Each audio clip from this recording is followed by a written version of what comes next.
Today, we're extremely excited that we're going to have our keynote speaker to present to us today.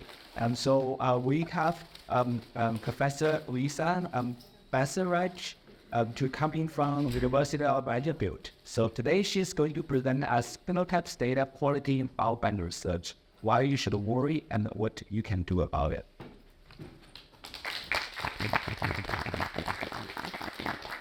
Can you hear me? Mic working? Building's happening, right? Great to be here. And thank you for the introduction. For my talk, I first want to start with a story, and I guess the admission that I read the Daily Mail from that you had. So let me just read a story that I came upon a couple of years ago. Robert Jones' Airlines on his satellite navigation system nearly got the best of him when he was driving in West Yorkshire on England.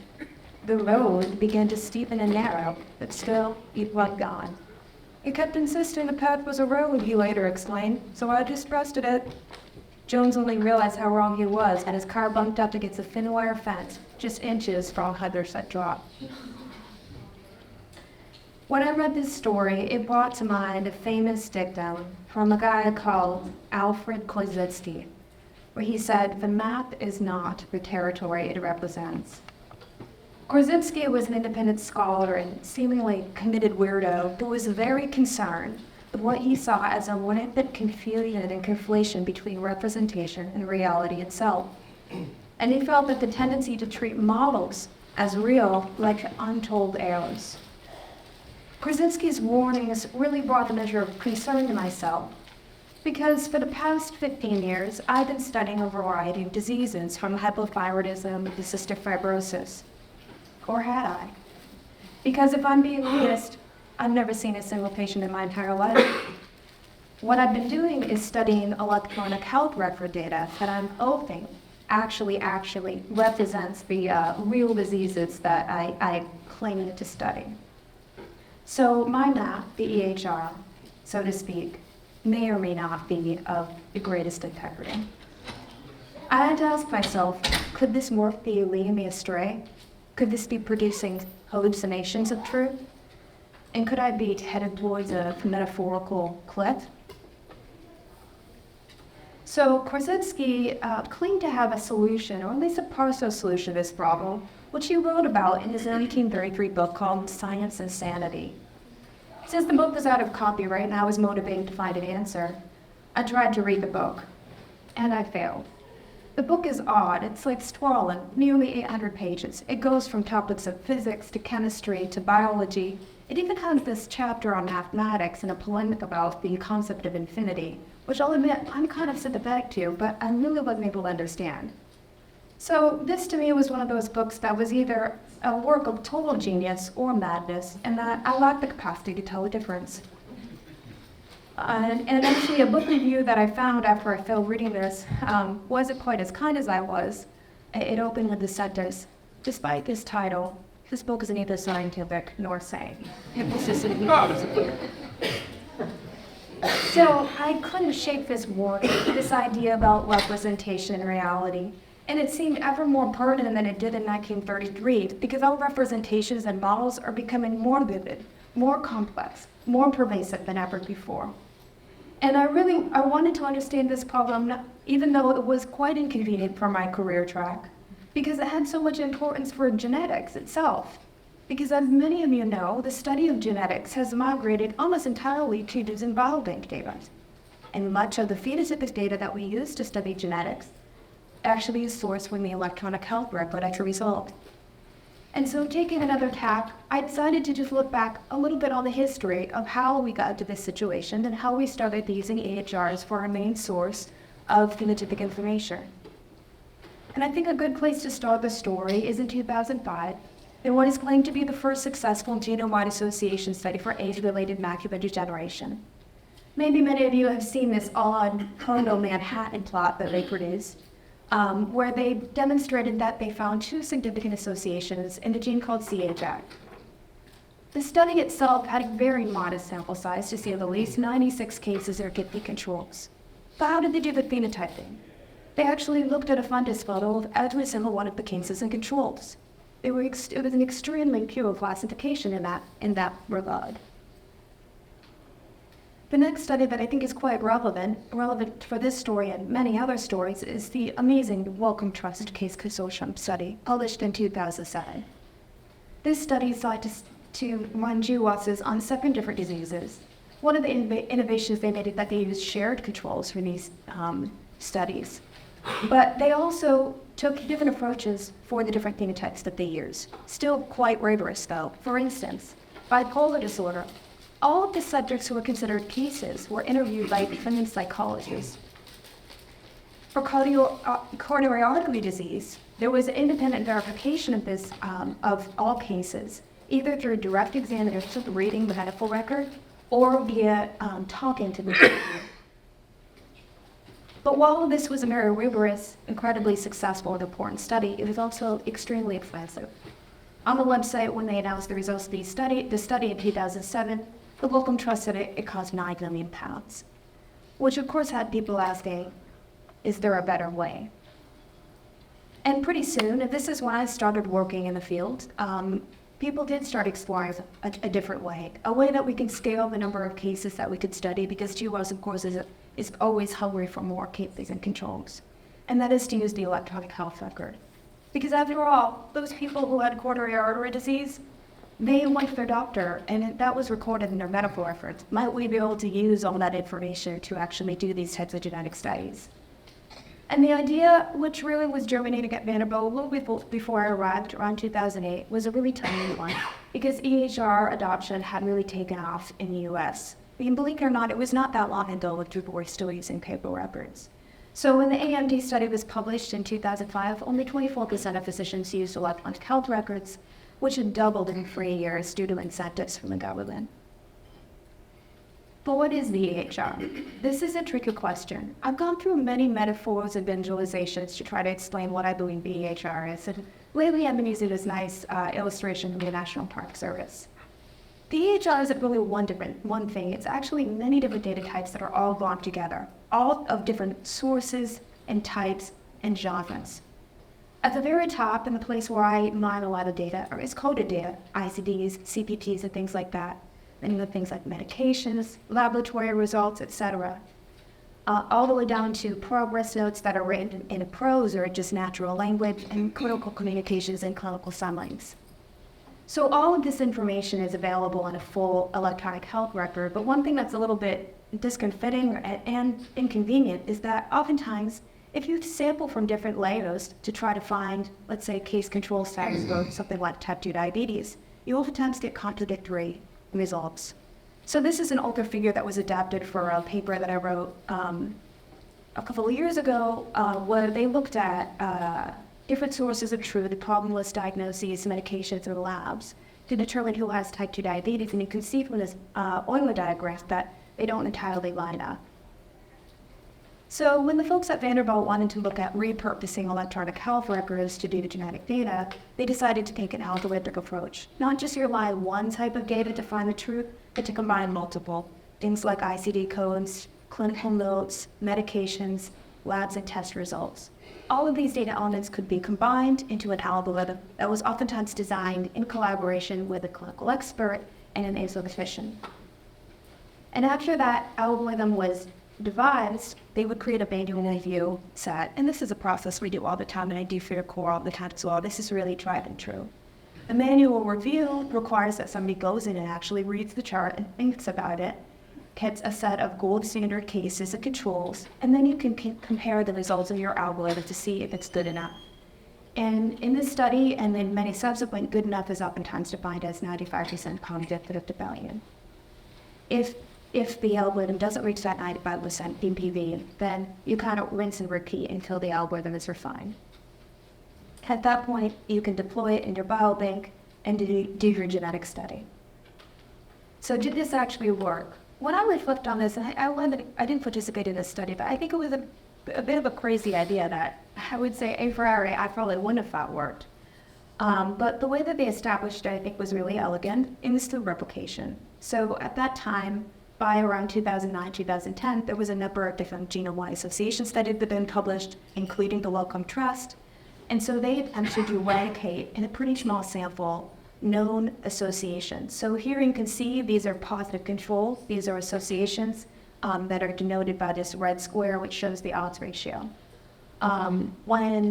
When the associations were attempted to be replicated with these EHN-based biobanks, you can see that all of the odds ratios were in the right direction, and I can't count these yellow, but a number of them all replicated as well. Not all of them did, for the reason that they were underpowered. This was quite a small set. However, you may notice from this chart that almost all of the observed diamonds are to the left of the red triangles that are the published result, which is some combination of the Willis curves, where first time you find something is that the most robust, as well as likely some degree of noise that is induced by using an algorithmic approach to get a phenotype. This is where I started working on this project, though, was when an observation was made about these algorithms, that there was a common theme among all of them. There were differences. For instance, atrial fibrillation, they used the ECGs, Crohn's disease medication was very important, but all of these algorithms use ICD codes as sort of a backbone. They required one or more ICD codes for these clinical conditions. And so that gave me a rise to the idea from my boss at the time, Josh Denny, and Dan Roden, maybe we could actually just combine all the ICD codes into groupings, and then we could we could capture the entire medical phenome in a very rapid and automated way. So that's when the idea of phe codes were born. Phe codes, the way we describe them is that they're groups of ICD codes that define clinically meaningful phenotypes, which is, I'll admit, a pretty unsatisfying definition, because what do you really mean by clinically meaningful? What we really meant, and what we did at the time when we created the version phe codes that most people still use right now, version 1.2, was we attempted to capture the types of things that people would want to write GWAS studies on. Common complex disease, typically in adults, the types of things that were in the GWAS catalog or probably would be soon. And that version of phe codes condenses about 15,000 ICD-9 codes and 90,000 ICD-10 codes into a little over 1,800 different unique phe codes. You might wonder why there's so much compression. That's because ICDs contain a lot of redundancy, some of it legacy, like this example of tuberculosis. There are over nearly 500 codes that, in one way or another, say the patient is affected by tuberculosis. And there's no way that you would need the granularity that is provided here to be appointed to that association test. You wouldn't want to run all of these codes independently. So we group those together and we say all of these say patient has tuberculosis, just as a for instance. The main driver or incentive to create phe codes, of course, was to run the phenome association study, which probably many of you guys are familiar with here. PheWAS is a method that can take a single genetic variant, although people don't just use it for genetic variants anymore, and look for pleiotropy or pleiotropy, actually. So it's kind of pleiotropy or pleiotropy, whichever one makes sense to you. And so this is very much like the idea of GWAS, where you take this agnostic approach. You say, I have a phenotype, and scan across every chromosome, and I'm going to see what comes out. PheWAS does the same thing, except it paints a single loci and it scans across the whole medical phenome. Why do we think that this is a good idea, or that it was an approach that was worth taking? Well, I think that probably the thing that has influenced me most in terms of my confidence about phe codes was this 2013 study that we did, where we attempted to replicate all associations that were in the GWAS catalogs that could be represented as phe codes at the time. And what we found is that among powered associations, and this still was not an enormous set, it was a number of different sites together, those, which is nice, it is the eMERGE network, that we replicated 66% of the associations that we were powered for, which was pretty darn good. And actually, my boss insisted that we put a p-value on that. The dates. He's like, how likely would it be we replicated 51 of this? And I was like, not really likely, man. Value is very low. But you can see here that we replicated stuff that from prostate cancer to osteoporosis, a wide variety of clinical conditions, right, which was highly encouraging. And since then, phe codes are used now frequently in a number of different applications, not just for PheWAS. And one of the things that I was so pleased to find out is that the global biobank meta-analysis one of the most common ways that they define phenotypes for their GWASs is through phi codes. And one of the reasons I think that they do that is that phi codes are based on ICD codes, and ICD codes are an international standard set by the WHO. So they are used around the world to actually encode things in nutrition diseases. And then this plot here just showed something that Matt and I generated, looking at prevalences across different biobanks as a comparison. And that's something that you can do very rapidly with phi codes. That is just really helpful. It's just a way of getting to know the sample. So to recap, when I looked back at the history of phenotyping for genetic studies, I found that we started with direct exam, pretty quickly moved on to strategies that incorporated chart review, and then quickly proceeded to EHR algorithms, and then all the way to ICD-based phi codes in pretty rapid succession. But if you sit and think about that strategy, you realize that it's sort of a fundamental different thing studying people you know for sure that checked have AMD versus you have a few billion code for AMD. And just in principle, there's a lot of things that could go wrong. Because in a genetic study of any sort, what you're really trying to do is to find a genotype that has some sort of expression on a patient's body, a disease state. That needs to be noted by a doctor for this to work. Right? And then what the doctor sees needs to be recorded in the EHR. For phi codes, that thing that's recorded in the EHR needs to be billed, and then finally needs to be accurately retrieved by somebody who does phenotyping. And throughout this process, you have an opportunity to sort of lose the signal, like it gets quieter and quieter, but also you have opportunity for distortion as well. So I hope that your terror at this point is fever kit. You're looking for some way to feel okay about this research. And so I'm here to maybe help a little bit.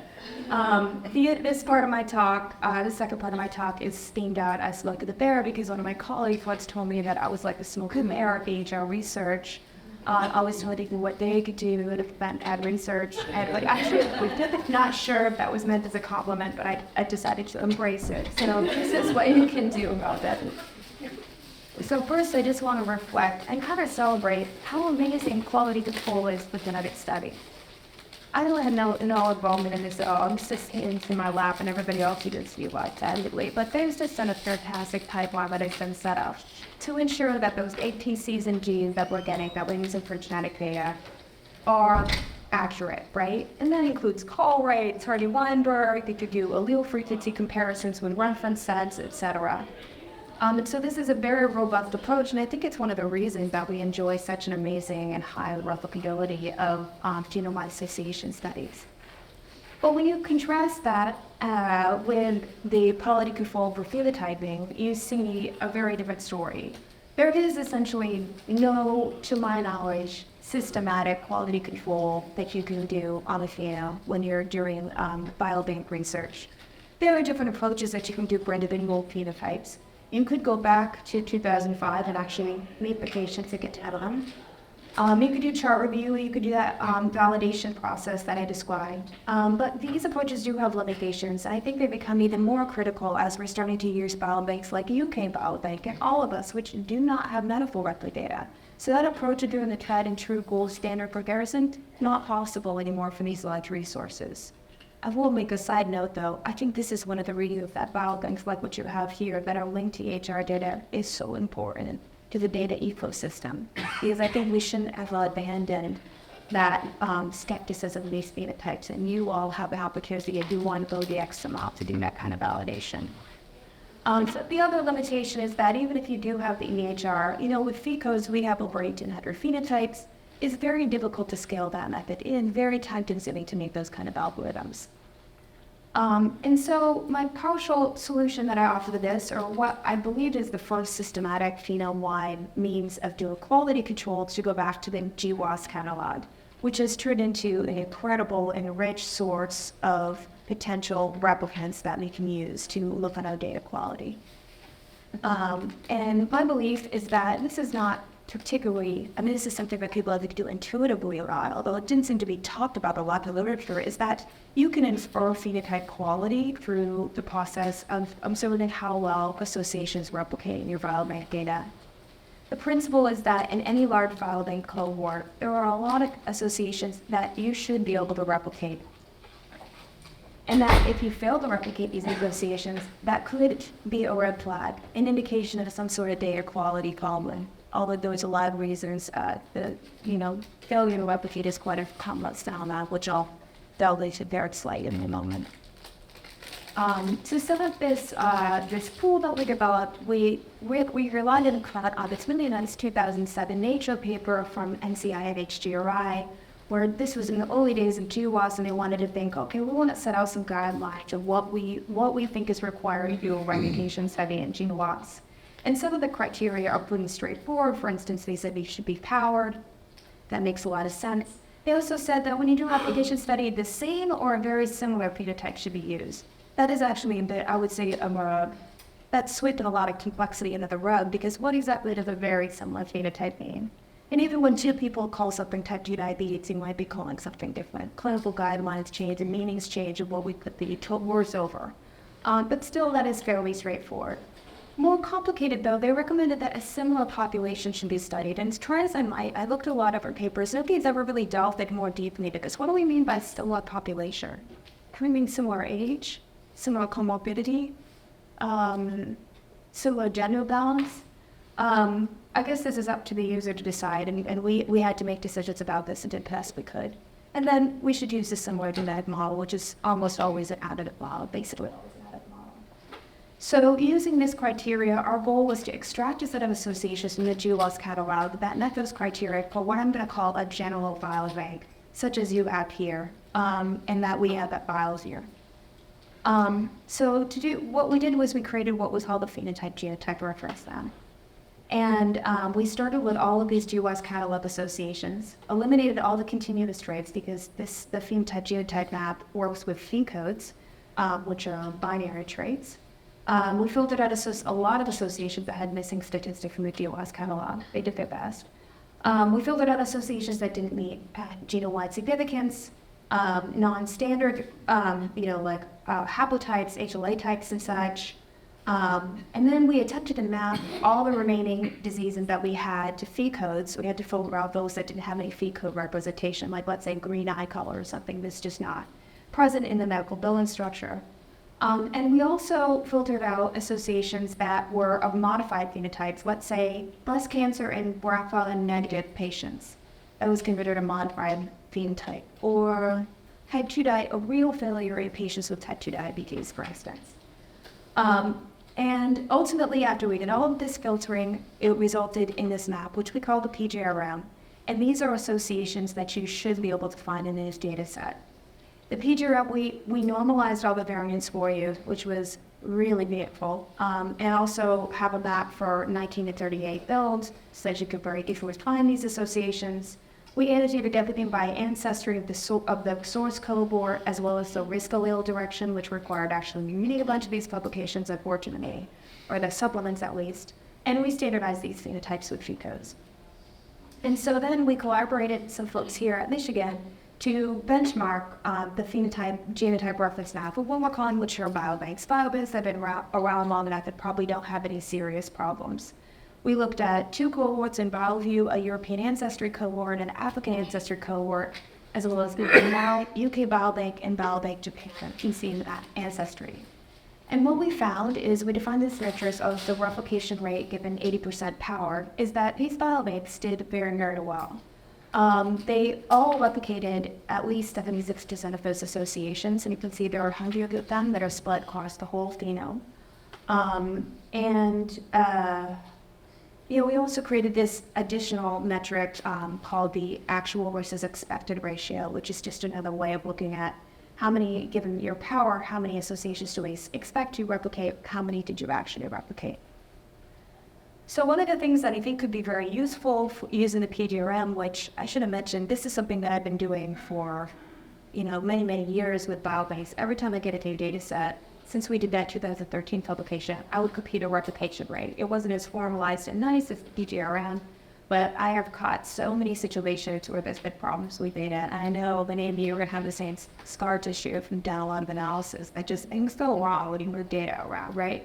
I found problems with random samples and, total almost all the phenotype data missing, et cetera. That would have been difficult to detect without this.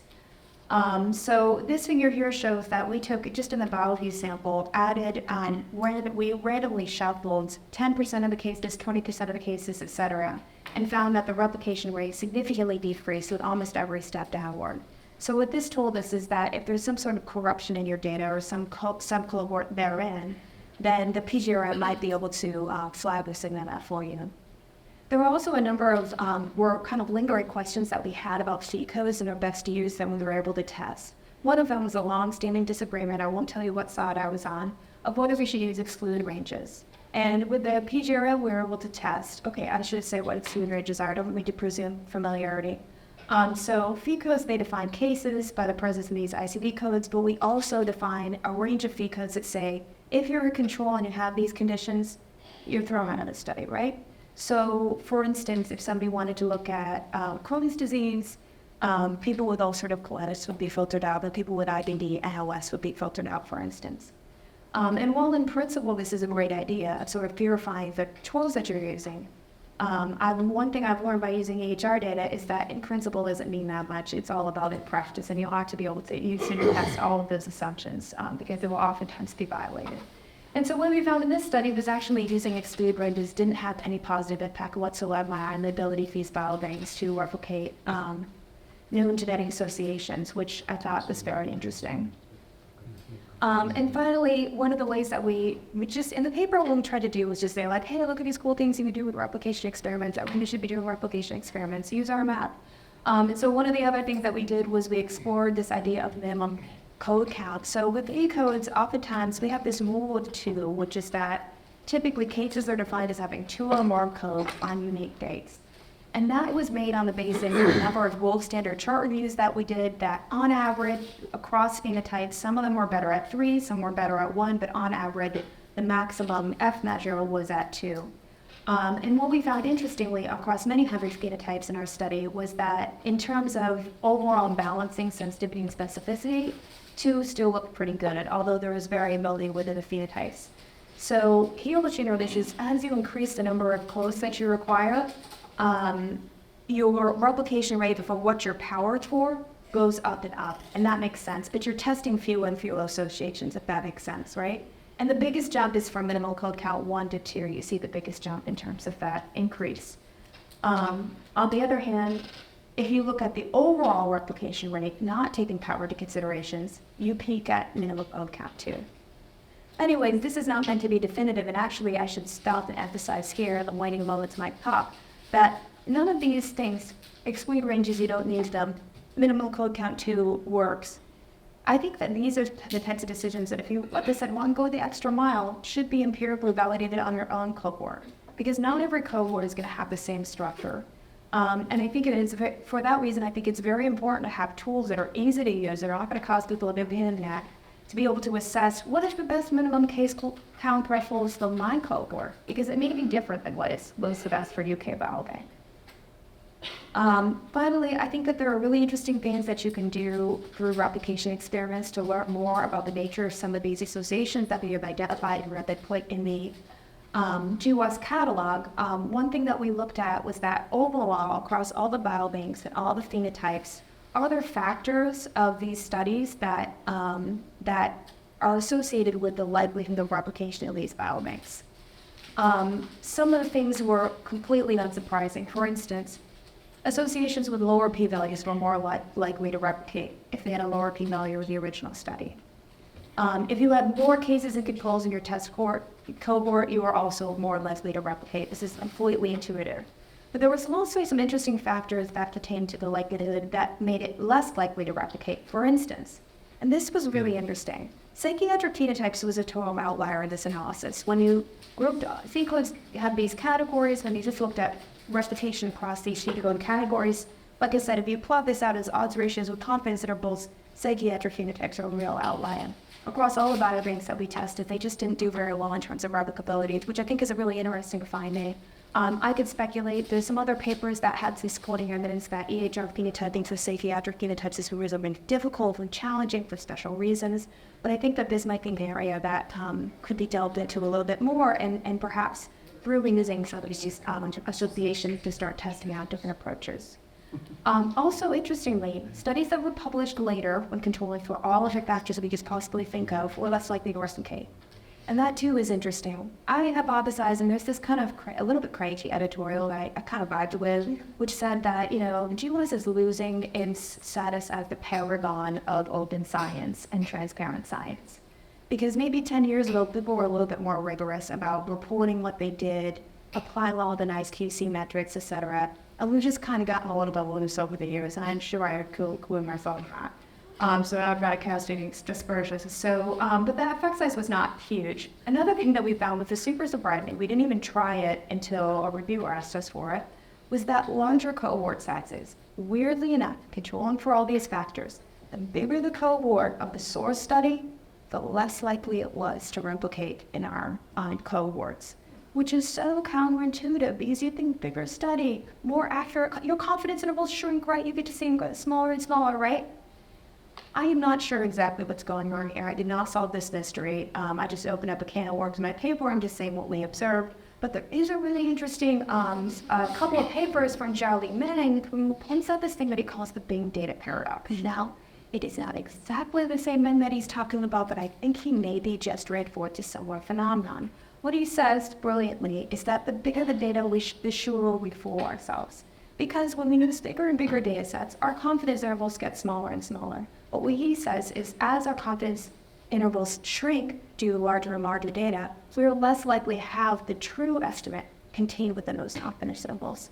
And he has a number of brilliant of demonstrations of this in recent publications. Oof, I'm running out of time. I'm going to zip through this. But I do think, just as a quick note, the fact that when things don't replicate, it's very complicated. There are a lot of different factors. I try to put this diagram together to try to and delineate them. But I think that actually even studying lack of replication across biobanks could be quite interesting and trying to understand what are some of the things that are necessary to be true for SNP A to be associated with phenotype B. Perhaps when you don't replicate something in UK biobank, that could be a clue to the underlying mechanism of the association. But just leaving that kind of vague, I guess, in case someone wants to talk to me about it later. I want to just end very quickly to say, even though I'm quite critical, even though I'm going through, you guys have had to suffer through the epistemological amateur hour with me talking about my concerns, that the representation around the base and I still do have those concerns. I still think biobanks are incredible. I just wanted to rapidly go through a number of studies that I've done in the last couple of years to show how flexible and made resources are. First, there's a study with my friends that I've made in neonatology where we looked for new maternal risk factors during pregnancy that conferred a risk for bronchopulmonary dysplasia, a very devastating condition in premature babies. We also, in collaboration with some of you folks at Michigan, and led by Jonathan Mosley, the impeccable scientist that I worked with at Vanderbilt, have looked at the Duffy variant and how a variant that lowers white blood cells that's common in West African individuals of West African ancestry can actually lead to inappropriate clinical care through the misinterpretation of labs. And through collaboration with my friend Miklos Kurtai, who's an anesthesiologist, we looked at ways that polygenic risk scores might be able to predict post-surgical atrial fibrillation and using a net reclassification and something.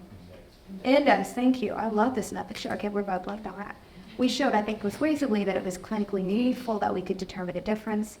And I think just as importantly, with Nick sitting over here, we did a study where we showed, I think very convincingly, that for acute kidney injury following surgery, that genetics wasn't particularly influential, that had a low heritability overall.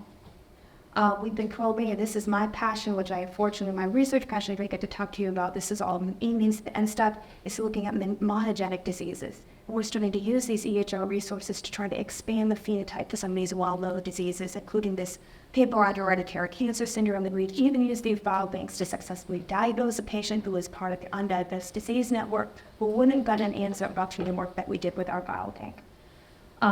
So I just want to say that biobanks are amazing, and that I cannot prove it, but the reason that I get up and go to work every day is that I think that there are secrets in those biobanks, there are truths in those biobanks, and that really we just need to use our creativity and be good enough and savvy enough to mine those out.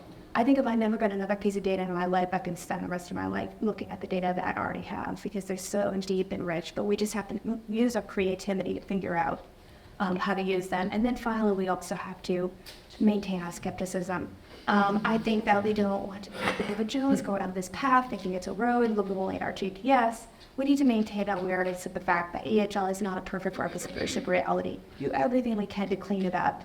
And I also think, and very finally, that I want to encourage orthogonal approaches because as important as I think EHL research will be, it cannot be the only thing upon which we rest our case. I think we need to reach out to our friends who work in wet labs and people who have access to different types of data sets to try to add robustness to the types of associations that we find in these biobanks. Oh yes, and those fee codecs I've run out of time. Fee codecs, we made fee codecs. I think is awesome. I hope you do too. And these are just some of the resources that we have associated in my lab, many of which I talked about today. And with that, I will take any of your questions.